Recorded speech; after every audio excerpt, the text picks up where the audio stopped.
what is that? Super! Oh wait, it's happy, I switched it. Happy super place development skills, exercise techniques, execute! Disclaimers, these are really quick. I'm not an expert, so this talk is actually about like how to grow and stuff, so I'm constantly growing. I haven't mastered anything. So, the whole time we're talking and things, and like, even during lunch or hackathon, just come get me and we can talk, right? The other thing is my opinions are my own. I'm not like this Scusa puppet. They said I had to go talk and say these things. The other thing, Robbie says take notes because I talk really fast. I'm trying to wake up because I'm not a morning person, right? And so I've basically taken on all this coffee, right? Just so I can talk to you right now. I say like and a lot, especially when I'm tired. So you're just gonna have to deal with it, right? And I'm not crazy. Like right now, I'm kind of shaking stuff, but it's just because I'm excited, right? So the thing is like you're thinking like, is this guy like totally unorthodox? Like it's unconventional? No, he's just crazy awesome. It's about me, all right? Like I'm going really fast here because we go right behind schedule. I've got my little timer here. So there's gonna be moments where I probably speed up really fast or I slow down, right? If you feel like I'm going too fast, you just come and stop me or Robbie will start yelling at me, right? So there's me at my desk. I like comic books, so that's where I get my insane sense of justice, right? I like actually going to concerts. That's a little when I'm not coding, I'm usually doing that. But the thing that I really love, is basically like developing software. And it's weird because I started I'm pretty spastic, so I probably switched my major 8 times. And the funny thing is 3 of the 8 times I always went back to programming. And it kept me busy, right? I was always trying to find something that I could focus on, and it was hard. So the funny thing is I went back and I think at the time my dad had just passed away, and I was looking for something to really jump into, hey, I probably should get serious about school and stuff. And I went back to programming, and I remember there was this organization, and you guys, the interns might know of it. It's like the Association of Information Technology Professionals, right? It's AITP. And what was interesting about that was, so there's not really a lot of computer jobs in Louisiana because not everyone uses a computer there. And so so I had to get my experience going to programming competitions, right? And the thing is the first time I competed, I said, well, I'm just going to jump into it and see if I like it. And then the odd part was I placed twice. I placed in web development and I placed in COBOL, believe it or not, right? And so it was weird because the organization at the time I think was about 6 to 8 people. About 4 of the 8 were graduating, so they literally lost all their officers and stuff. And and then I went to events, and all of a sudden everyone's like, well, maybe we should invest some time in this guy. So I was really lucky that mentors came and grabbed me, right? And the other thing that was really interesting was because those people graduated, they needed to fill the ranks up, right? And so basically I became the secretary, and it doesn't sound like a glorious job, but I learned all the operations to run this organization, right? And so the funny thing about that is I could see patterns in things, just like I was coding in my day-to-day. I saw patterns in the organization, and so what I did was basically replicate those. And they had this contest where it was the scusa, what am I saying? AITP, basically, let's see, outstanding chapter award, right? And so the thing was you had to build a scrapbook, you had to do all these public events, you had to code, you had to win, and you had to keep it all together and they say, hey, this is us. And so I did that, right? And it was weird because we actually won. We were placed on this national level all of a sudden, right? I'm from Natchitoches, Louisiana. Or actually, that's where I went to school, but that's, I'm from Louisiana in general. But all of a sudden we're on the map. And everyone's out of the entire nation, who is this small Northwestern? They're thinking the other Northwestern, right? And it's so weird because we're purple too and stuff. So I kind of blend in, right? But the thing is, we won, and it was just crazy, and it blew our minds. And we're what's going on here? And the funny thing is everybody in this picture over here, wow, look how skinny I am. Everyone graduated again, right? And so the thing was, I basically became the president, and I kept going. And so what was weird is I broke the record, and I basically became the Outstanding Chapter Award again twice, right? And it was crazy because all of a sudden, you can't really see in the picture, but we went from 6 to 8 people, and I think we got up to 30 or 40 the first time I became president. And I was going crazy just like I am now. And the thing was, I was getting close to graduating, and I did it again. And so I figured out the pattern, right? And the thing was, I had this winning streak, I was burning really hot, but the problem was, I was coming up on my graduation date, right? So then I thought, what do I do? Like, because now, at some point I have to enter the reality, right? And so can I take this and keep going, right? Because the first thing I always realized is whenever I talk to people that graduated, because I was always constantly seeking out mentors and stuff, was that people, they burn out really fast, or they get in this entry-level job and they hate it. Like, perfect example is my brother. He went and he's like, I want to be an engineer. He got into it and he's like, dude, I'm basically in waste management. He's like, I biological engineering, and literally when there's an oil spill, I lay out this big Kleenex, paper towel, and roll it up and absorb all the chemicals. He's like, I hate my job, right? So I was like, oh man, I don't want to be that guy, right? So I was really careful, and at the time, because we were winning so crazy, all the offers started coming in, right? And so the first place I interviewed at, besides going back to that, right? But the first place I went to look for was in Plano, actually. So I went to go look for a job at JCPenney. Right, and the problem with JCPenney was at the time, I've heard they've changed a lot since then, but at the time they were really only interested in my COBOL skills, and I was like, that kind of sucks, right? Because everyone's retiring, and basically I'm just like a light bulb, and they're switching me out, right? And I would be like this career COBOL developer for my entire life or something, and I wasn't too keen on that. So I kept looking around, and I went up north, right, and I found State Farm, and State Farm was really interested in me, but at the same time it was the same deal, right? They wanted me to take my COBOL skills, because all they really cared about was my COBOL competition history, right? They wanted me to go into JCL. And they had this growing Java practice, but it hadn't picked up steam yet. And there was no way they were going to take an entry-level guy and just throw him into that, right? Because at the time, I was still, you got to remember this, I'm going to date myself. I was learning COBOL and, VB6, right? I was starting to do .NET. But literally, it had turned 1.1 by the time I graduated, and so I knew very little about OO at the time, right? So the final one was basically Walmart, and so I was like, okay, it's close to home, it sounds like a good place, but it was the same deal because I asked them after going through, the interview process with JCPenney and State Farm. I realized I was like, okay, how are you guys on training? And they're like, training? What do you need training for? No, we're just going to put you in this team, and you're going to grow from there. And I was like, okay, that sounds kind of cool. But then I would talk to people I graduated with, and they're like, dude, it all depends on what team you get on. Hopefully you get a good one, or you're screwed for life, right? And I was like, oh man, that is so stressful. So then I thought to myself, okay, I'm going to be proactive, I'm going to ask a lot of questions. And so I asked about training. And the training opportunities, they were, again, very little, right? And they said, well, what about certifications? How can I be recognized? And basically what James said, keeping my skills current in the market, right? And they're like, certifications? No, we do, I think it was was it CBL? So I used to work at Walmart when I was in my hometown, right? And I'm like, CBLs, I hate those things. It's computer-based learning where it's like every time you have to do the compliance thing and you go click, click, click, click. It's that thing, right? I'm like, you're gonna teach me how to program like that? No, I don't, not really feeling it. But this was my only, I'm coming up on my graduation date, so I'm stressing really hard, right? And so I accepted this offer. And I was like, okay, now the clock's ticking. I have this window, this is plan B basically, right? But I have everything up to the time I graduate to find my real job, right? And so the funny thing is does it sound epic yet? It kind of sounds epic, but not really, right? Because the problem was, I messed up the problem statement. I was like, okay, I'm getting close to graduating. I need to look for a job. But what I was really looking for as I was going through this, these different iterations of it, interviewing all these different potential employers, was I was really looking for a career, right? And so, let's see, maybe 30 to 45 minutes. And I have to catch up on emails and stuff, right? And so after that happens, after that I'm ready for stand-up, right? So I'm ready to go. And the stand-up is always it's kind of hit or miss, because sometimes, during the iteration, we still don't know what we're doing, and it's day 4 or something sometimes. That's what it feels like, right? Because it's so chaotic sometimes. And I'm like, okay, let's get this stand-up done, so I can go back to work. And basically, I just want to blow stuff up. And I say this over and over and over. I just want to blow stuff up. And that doesn't mean I'm crazy or anything. Oh, he's got a bomb. Right? No, it's just I just want to be destructive, right? I want to be epic. I want to be a force of nature, right? And so, what makes a good developer great?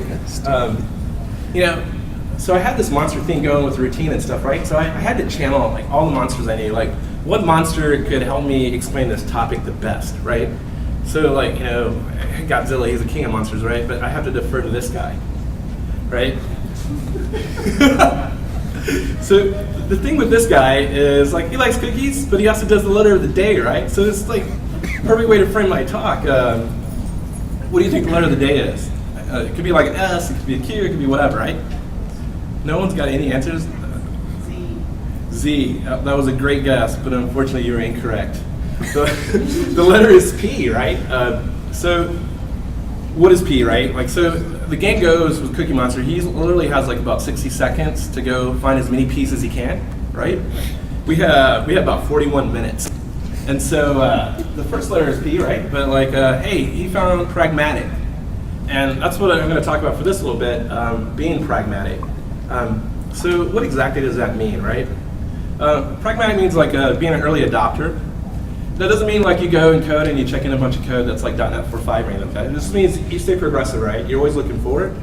You're also a fast adapter. You can look at current technology and figure out how, okay, here's A and B, how do we get there, right?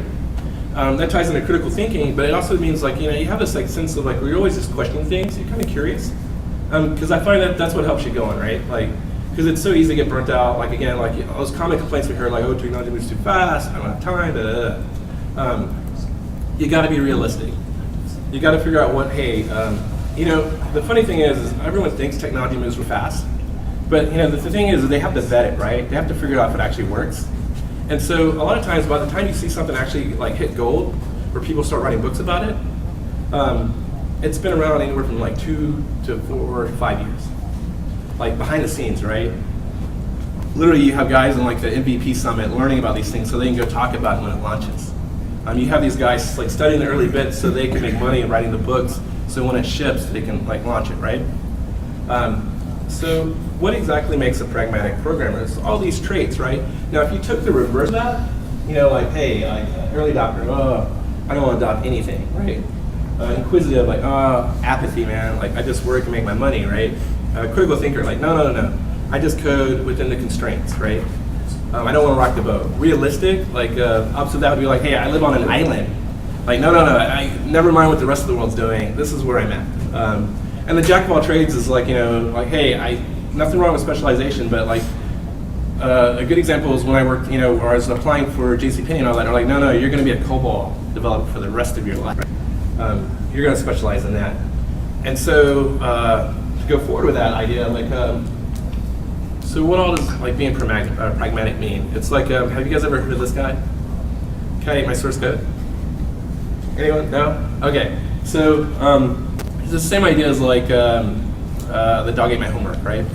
Like if I went to the bank or I went to, I don't know, any random job, right? Let's say I had like the movie theater, right? And I go to the movie theater and I pay my admission. And they're like, oh, by the way, we can't play the movie. I'm like, what do you mean? I've already bought my popcorn, I bought my ticket. You'd be angry, right? So every time you go to like, your business owner, you said, yeah, I can't do this because the bill's broken. We're like, 60 minutes back, and you give all these excuses. Business owner's like, what the, like, they're frustrated, right? And the thing is, with that is like, a lot of those things are totally within your control. And if not, then you just be transparent about it, right? And so the key takeaway on this guy is basically, take responsibility, own your stuff, right? Don't be that guy that says, hey, I can't play the movie, it's a machine thing, like, I don't know what's going on. So the other one is like, oh man, this is hard to say when I'm sleepy. It's like software entropy, yeah, all right. Software rot is like, this is like where, like, you got all this stuff going, you got this gigantic code base, and things just start slowly dying, right? It's because like things go into chaos, right? And they're reacting to change from like, it could be the business, right? It could be your business owners, it could be like all these new requirements. It could be taking like, hey, we just got bought out, we gotta switch gears and go this way. Like how can we use this existing code base and wire it all into this other guy, right? You gotta watch out for that. The other one is like one of my favorites, is like broken windows. And so there was like this study, like urban management stuff, like I think it was in New York or something. But the idea was, it's like they did the study and they noticed like, hey, there's this broken window. And nobody fixes it, right? And what that leads to is like this sense of abandonment, right? No one cares about it. So one window became 2 windows became 4, and so on and so on. Next thing you know, people are littering, cars are getting stolen in front of the building.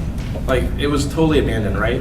And so Broken windows basically is like, hey, when you see this broken window, you fix it. And what they did is they gave a study to, I think, the mayor of New York at the time. And they said, hey, let's like spend money on this and let's like keep these things fixed. And then like they saw like a significant drop in crime, right? The next one is like putting out fires. This story is like, oh man, 37 minutes, all right. Putting out fires, all right, so there's this massive fire, right? And it's like this expensive, really like storehouse. And they're like, oh, we gotta put the fire out. So they run in, and the firefighters, what's the first thing they do? Because it's a very expensive house. They stop what they're doing, they roll out a mat because they don't wanna mess the carpet up. And they slowly go in there to put out the fire, right? Well, they've lost focus, right? Like they were so worried about like, damaging other things that the real stuff was getting damaged. I mean, literally the house is on fire, right? So that leads to the next one because we were gonna like jump really quick. Does anyone ever heard this, like stone soup or boiled frogs? No? All right, awesome. So stone soup is basically like, there's this war, right? And everyone's starving because it's a war, and like resources are really short. And so you got these armies, like this army coming into like this town, and they're like, all right, finally, we can get a meal. We're starving, right? And they go in there and expecting to like, be welcomed by the villagers and stuff, and the villagers have all their doors closed. They're all hoarding their own food, they're all staying secure, right? And so they're like, okay, like what do we do? Because like no one's cooperating. Everyone's on their own little island. And so they take this pot, they add some water, and they put 3 like stones in it. And one guy's like looking through the window because he's curious. He's like, man, what's going on? Like, what are they? We gotta eat those stones? Like, what's going on there? So the guy comes out there and like he's like, man, what are you guys doing? He says, well, we're making this soup. It really tastes good. You should try some. But they're like, but stones? We're like, yeah, actually, it's a pretty good soup. But it would really be awesome if we had carrots. The guy says, well, I got carrots. Like, I'll be right back. And he adds carrots. And then slowly, like, long story short, the entire town starts looking at what's being made in the soup. And one guy says, oh, I wish we had potatoes. Another guy says, I have potatoes. And he goes and adds stuff to the soup. So at the end, they have this awesome soup. They share it with the entire village. The soldiers eat. Everyone's happy. And so that's about like, bringing people together to like, because they were all hoarding their resources, right? And they were all kind of starving and just like nibbling on carrots and potatoes and stuff when they could have had this awesome soup. So I'll get to the boiled frogs in a second, but I mean, basically it's like be a catalyst for change. Like again, it's this force of nature. Like you're not constrained by your environment. You can influence the environment, right? So going back to the boiled frogs thing is like anyone. Oh, I already asked that. So boiled frogs, right? Like if you put a frog in a frying pan, right, and it's blazing hot, what's the first thing he's gonna do? He's gonna jump out. He's like, man, that's freaking hot, right? But if you put him in like let's say a stock pot and you slowly cook, like put the temperature up where he's like doesn't really realize it, he's like, hey, this feels kind of good, right? And next thing you know, he's dead, right? And so that's the thing is like don't be that guy. Don't get so comfortable in your job, like sitting there day to day, because you're just slowly cooking and you don't even know it, right? Food for thought, eating frogs. But yeah, be a catalyst for change, and that goes back to remembering the big picture. Always think about what's going on around you. It's not enough just to get your story done, right? You need to think about all the things impacting those things, right? So that brings us to good enough software. You can't gold plate stuff like crazy, right? It's okay to get your story out and stuff like that, but you need to think about, again, the big picture, and you need to figure out, like, hey, given point A and point B, how can I get there efficiently, right? And then when you get there, you need to stop, right? And that involves, like, users, and because you got time and you got effort. And the business is always like, I want this, da-da-da-da, and you're like, well, this is what we can do in an iteration, right? And somewhere you gotta meet, right? And so that basically, like, I find 9 times out of 10, our problems, like when those kind of things happen, it's because we didn't make quality a requirement. We didn't think things through, right? We just said go. So we're like, run as fast as you can, where are we going? I don't know, right? And so, yeah, know when to stop. Same thing, right? It's like, don't just keep going. You gotta like, so the adage to that is like, programming is like painting, right? And so I've got this nice picture I've been working on. I'm painting. Well, the thing is, I'm always like touching it up and adding more paint.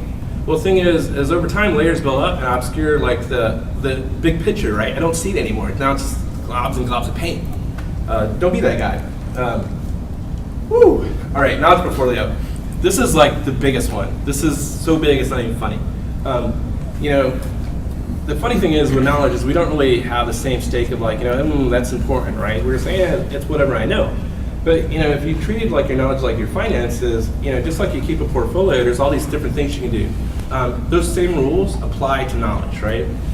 And so Roger's not here. I gave him a Benjamin Franklin quote, and he's not here. What the? But hey, investment in knowledge always pays the best interest, right? So invest regularly. Like go. Keep adding stuff, right? diversify. It's not enough just to know one thing, right? You got to keep your eyes open because you never know what the best thing, next big thing is, and you never know what you might just strike your fancy because you will burn out, right? You got to manage risk. You don't want to jump in some XYZ technology and say, oh man, this is gonna be the coolest thing ever, and then 2 years later you're like, what have I done in my career? You know, like you gotta figure those things out and just think, right? So the other thing is you got to buy low and sell high. You want to do the minimum amount of effort and get the maximum results, right? So me personally, like the whole early adopting thing, people think I'm crazy, but I rather learn like marginal and like in sprints, like this, like these little bursts, right? Than try to cram a 900-page book in my head overnight, right? And so again, like everyone thinks technology moves fast, but if you keep ahead of yourself and you keep with the bits and you're running the pace with the guys that are actually designing the products and languages and all those kind of things, you're going to find that you don't really have to invest any time, right? You kind of get like I got a slide later, but it's basically the law of diminishing returns, right? I put in all this effort and I got there. Any effort I exert after that, it's kind of marginal gains, right? But the good example is like .NET, right? So every time a framework release comes out, they even do it in seasonal like releases now, I can just read the list, I can see what's new, I can figure out what, hey, what I need to know. I don't have to relearn the entire .NET framework, right? So you got to review and rebalance. So how healthy is your knowledge portfolio? When was the last time you did any of these things? When was the last time you learned a new language? When's the last time you read a book? Like when I graduated college, all I read was technical books. Like this is probably, now that maybe it's because I've slowed down, is it because I'm an FTE? Like I read a book like for fiction, like, hey, this is awesome. But those things kind of keep you alive, right? And they keep you open to ideas. And so the other thing is like, when was the last time you attended a class or informational session besides, right? scusaConf. So when was the last time you participated in a user group? There's online user groups and there's even like local ones. There's tons of local ones. I dragged Robbie and Ross one to this week, And the last one is, when was the last time you experimented with a different environment? Me personally, I jump into other paradigms just to see what's going on and figure out, hey, what's going on there? Because actually, some of those things that I learned, I take back to what I do on my day-to-day. The last one, to being pragmatic, is basically communicating. And this one's a no-brainer, you can read it. Basically just like, hey, you gotta open your mouth and speak words that are like, make sense, right? You gotta think about your audience, you gotta do all those kind of things. Think about your style and your flair or whatever, like, whatever. Just talk, right? Most people don't even do that. You gotta jump out and do those things. Don't send like a 30-page, right? So, you're pragmatic now. What do you do, right? Cookie Monster, help me out. Oh, snap. Passionate. Be passionate, right? Like, this is the only thing that gets me out of bed, right? These kind of things. Like, otherwise, I would just like zone out and play video games, probably. Does anyone know who this guy is? See, you guys ain't like jumping to other paradigms. What? Ruby on Rails. There you go, Ruby on Rails. This is a guy that wrote Ruby on Rails. So he said, hey, it's not about making widgets and feeling secure in your job. It's just as much about developing the skills and sensibilities for leading a more rewarding life filled with many remarkable aspects, with work just being one of them. Now think about that, because like this guy, like he invented it, it's taking major momentum, he's doing all these cool things, right? Like you can still go to your work, do your day-to-day stuff, and it might seem mundane, but there's all these other things that you're probably interested in, right? There's no reason you can't pursue them. There's absolutely no reason. Your shiny skills are already obsolete. So literally, everything you learn, like like Microsoft changes their stories on like how they do data access, like every 2 years or something, right? Like it's constantly evolving. And so if you're really content with just being where you are, like, we'll see you in the museum, buddy. Like, and then you'll just be bones, So you gotta be proactive. And I mentioned the law of diminishing returns. This is it, right? Like I put in like a lot of effort at the beginning of my career, and as things kept going, like I still try to do that effort, but like I don't get as the same like I make these like huge jumps in productivity, right? Versus like just like I hate this, why I have to like copy paste this stuff again, So going back to copy and paste, I'm like automate those things. Like if you find yourself doing it, like this stuff more and over, like over and over and over, don't do it. So man goes to the doctor. Doctor says, or he says, hey, it hurts when I do this. The doctor says, well, don't do that, right? Automate those things. It sounds crazy, and like I'm not just talking like build automation or all those kind of things. Like those things are great. Those things are great for teams and everything. As an individual, automate stuff, right? Like I find myself writing all these crazy scripts. Dave, I know Dave spends a lot of time on like code generation and stuff with templates and stuff. He's always awesome about sharing those things. I mean, just All those mundane things, you don't have to do them. Like, if you have a hammer, why are you hitting yourself in the head with it? Doesn't make any sense, right? Oh man, I can't say this because I'm sleepy. But basically, that means conventions, right? Like, as an organization, we have conventions. As an individual, you should have conventions. You can streamline your process. But one of the reasons like Ruby on Rails is so popular is because they have Rails, right? Stay within the Rails. Color within the lines. Be happy there.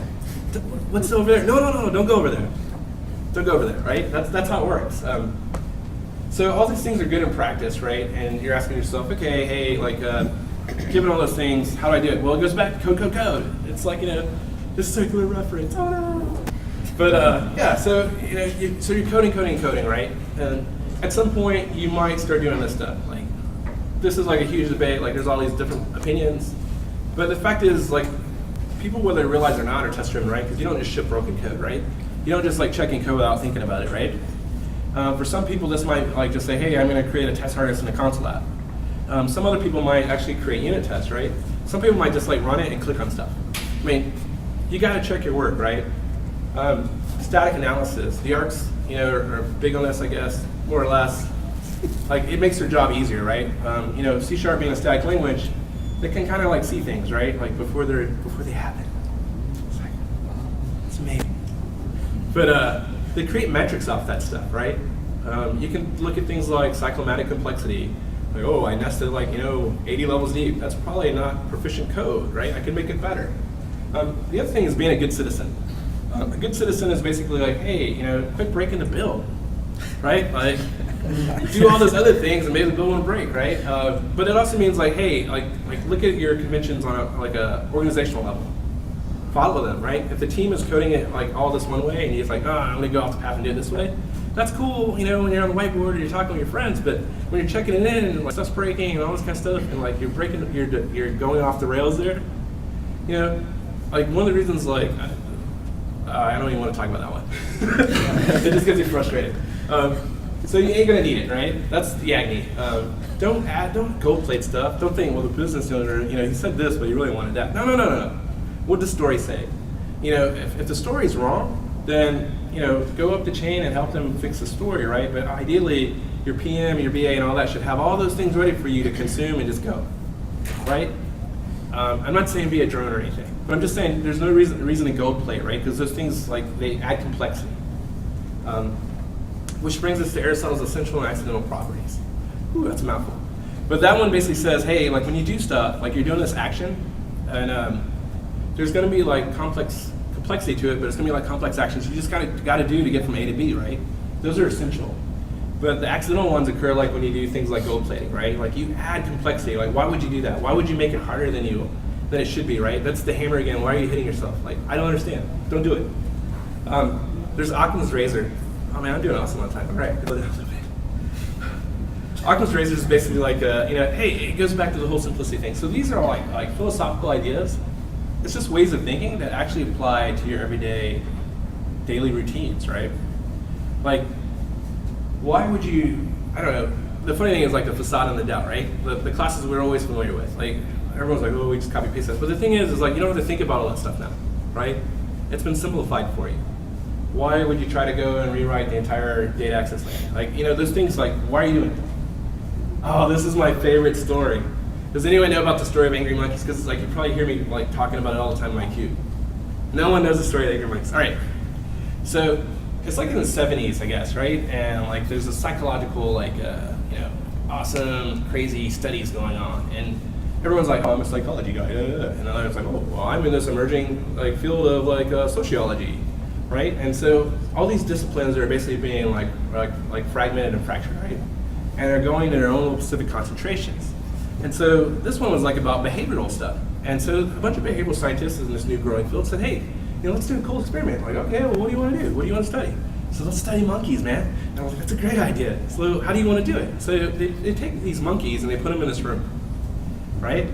And the monkeys are like, they get acclimated to the environment stuff, and the scientists are studying them, right? And so let's mess with them, right? Let's see what happens when we do this. And so they mount like a bunch of bananas at the very top of the ceiling. So of course, they walk in, they mount the bananas, monkeys are all freaking out, the scientists leave, monkeys kind of calm down. As soon as they calm down, I notice that the scientists are gone, they all look up and say, man, there's some bananas up there. I'd really like to eat some. But they're all freaking out because they have no way to get the bananas. It's just like taunting them. And so they're freaking out, they're getting kind of agitated, right? So the next thing they do is the monkeys are like, okay, how do we get the bananas? Like, oh, can't do it. So the scientists come back and they go back in again. Monkeys kind of go to the corners and stuff.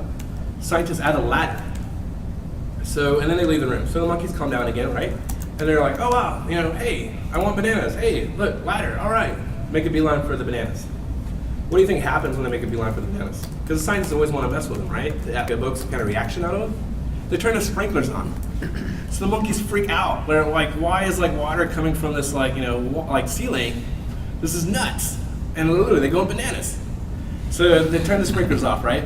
The monkeys calm down. They're like, okay, it's cool. Let's go for the bananas again. They go for it again. Sprinklers come on. And they're like, what the? Hey, there's something funny going on. This is a trick. And they kind of get like, they kind of catch on to it. So over time, the monkeys don't go for the bananas anymore. So what do? Now? The scientists are like, well, this is interesting. So they take one monkey out and they put one monkey in. And the new monkey says, he's kind of like looking around like, oh, a bunch of monkeys kind of a room. Hey, bananas, all right, ladder, all right. Makes a beeline for it. What do you think happens? That's right. The monkeys beat the crap out of this little monkey, right? He's like, oh, what's going on? I thought we were friends. What's going on? And so he's like, all right, be cool. I don't you don't have to get violent. And so they switch out another monkey. Same thing happens. They switch out another monkey. Same thing happens.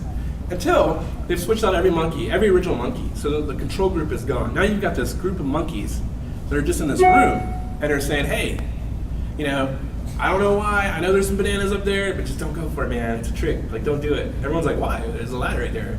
They're like, just don't do it, or we'll beat the crap out of you. Like, why would you beat the crap out of me? I don't know. Right? So that's the story of the angry monkeys, right? So there's always these thoughts on it, all these books and stuff that bring up this example. I've seen this story in multiple books, but the thing is with this guy is the moral of the story is probably when I used to teach all these consultants and stuff, I taught college grads and stuff. We brought them in. I'd always tell the story. I said, hey, interns, or college grads, what do you think about this? What do you think the meaning of the story is? They're like, well, look at the behaviors and figure out the client environment, because they're trying to relate it to their job, right? And they have some really good answers, right? Hey, don't be so dogmatic that you don't really question things, right? And those are answers. But I'm like, no. And they're like, what's the answer then? I'm like, don't be a monkey. Don't be that guy. All right, so I'm actually making pretty good time, so I have time for a bonus round. Does anyone know who this guy is? Anybody? Oh, come on, Ross, you gotta know this guy. I can't see his face very well. Is it Ross's dad? No. That's a good guess, Dave. No. It looks like Ruby. I don't know. It's very similar, right? Looks very similar. Is it me? No. It's Larry Wall, and he's basically the creator of Perl, and he's actually a really interesting guy. There's talks you can go on YouTube. I think it's called Big Think, and he has a bunch of sessions, and they're always really kind of thought provoking and kind of make you think about stuff. But what's really cool about him is why are we talking about that, right? Well, hey, Cookie Monster, what else you got? Within the 60 minutes, you got the Pearl. So here's some pearls of wisdom. Basically, Larry Wall came up with this quote that everyone loves him for, and everyone worships the guy, and they're like, oh, Pearl, but he's cool because he came up with these ideas and stuff, right? And he said, hey, what makes a good developer virtuous, right? And the first one he said it was laziness. And you're like, wait a second, why would you want a lazy developer, right? And I want you to think about that, right? The next one he said was impatience. You're like, these all sound like bad attributes. Not only is the guy lazy, but he's impatient. What's up with that? And the last one is hubris, right? Why would you want a prideful, lazy, impatient developer, right? And so this is basically what he wrote. This is I think it is, I want to say it's called Principles of Perl or something. But those are the page numbers if you're curious. But yeah, he said laziness, quality that makes you go to a great effort to reduce overall energy expenditure, right? Again, minimum effort, maximum results, right? And you guys can read the rest. And impatience, though, is the anger you feel when a computer is being lazy. Why are you waiting on the build, right? You could build it yourself. Be impatient, right? Keep things moving. When you find yourself being impatient, go back to everything else I just talked about, being pragmatic. automate those things you don't like, right? The last one is hubris, like excessive pride, the sort of thing Zeus zaps you for. Like all the Greek stories, right? Some mortal said, hey, I'm better than the other guys, whatever, I'm better than the gods, blah, blah, blah. He gets zapped. It's like, how dare you be godlike, right? There's nothing wrong with taking pride in your job. I know it's like one of the 7 deadly sins and all that good stuff. But the simple thing is, it goes back to showing ownership. Like, it's not enough just to crawl out of bed and get the coffee, check the email, go to Scrum, and just sit there, right? Like, be excited, right? Even the most mundane activities like maintenance work can be really boring, but figure out to automate those things, make it simpler, or make it easier. Make it so you don't have to maintain those things. Go from a stance where you're always reactive to a proactive stance, right? Like, you can anticipate things. Actually, on the right here, like NPR was like had this like article or broadcast basically on like crime, right? And studying the patterns of crime and building systems to anticipate the crime. Like, what are the problem areas? Where do we get coverage? Yeah, I got 11, but Robbie's always testing me, man, I swear. But, so here's some resources. I'm gonna blaze through these because we are running out of time and I gotta get time for Dave to set up and stuff. But books, I talked about being pragmatic. Hey, this is a great book about being pragmatic. Like, actually, a lot of the talking points I made are only on just like the philosophy of being pragmatic. There's entire chapters like talking about how to implement that, right? Ways you can master that. If you haven't read this book, I totally encourage you to read it. Like, I'm gonna probably go talk to Trina after this, see if we can add it to the IT library if it's not in there already. The next one's being passionate, right? So this was a good influence. Like, actually, it's kind of interesting because these are all different publishers, but they all talk about each other, right? There's actually a lot of references to pragmatic programmer inside of this book. But this one basically talks about, okay, how do you jumpstart everything, right? Like, how do you get your career going? You got your career going. How do you keep it going? How do you avoid burnout? How do you keep your skills from being obsolete? This actually has tons and tons of like implementation details.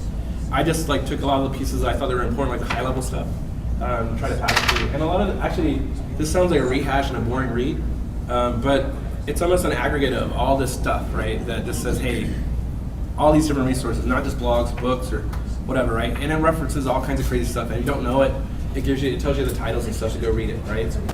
The other thing is the productive programmer, and this one's heavy on implementation.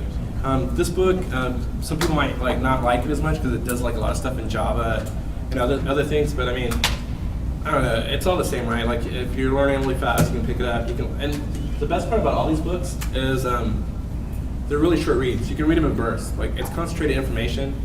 A lot of the lessons, like especially in these two books, some of them are like only 2 pages, right? So it's literally all these different ideas, and they just assembled them, and they made them really easy to consume. Online learning. This is a big one. This is actually how I learn a lot, because I don't really always have peers, and actually that's why we're kind of talking about these things, because I want peers. Like, I love peers to exist in my work, right?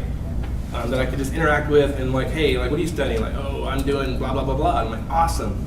Like, what do you think of this? And like, I go to Dave for all kinds of crazy unit testing stuff. He comes to me all kinds of client-side stuff, like whatever, right? It's just like we're always helping each other grow. We're always trying to pick each other up. And so online learning is a great way to do that. I started with TechPub when it first launched. I was really fascinated by this story. Like, Rob Connery, he was basically on like a team with ASP.NET MVC, and he went rogue, right? He broke free. So I want to work for myself. And so the guy has his kids, he lives in Hawaii, and he just like organizes like sessions, right?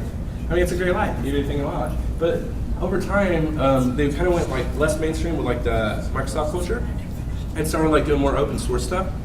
So I was like, I wasn't getting as much bang for my buck, right? Like, I started buying things in like sessions, like you can buy them in clumps versus a year subscription.